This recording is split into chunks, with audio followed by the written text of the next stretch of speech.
కర్ణాటక సంగీతం అంటే south Indian music కదా, అవును. తెలుగు ఒకటే ఎక్కువ డామినేట్ గా వినపడుతుంది. అంటే సార్ ఈ సౌత్ ఇండియన్ మ్యూజిక్ లో తెలుగు ఒకటే ఎందుకు డామినేటింగ్ గా వినపడుతుంది అంటే, ఈ తెలుగు భాష అన్ని అక్షరాలన్నీ కూడా, ఈ పదాలన్నీ కూడా వొవెల్స్ తో ఎండ్ అవుతాయి.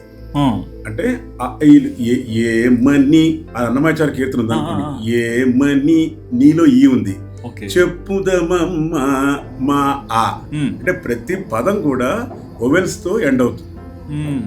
అందువలన సంగీతానికి చాలా అనుగుణంగా అనువైన భాష తెలుగు అన్నమాట. నెంబర్ 1.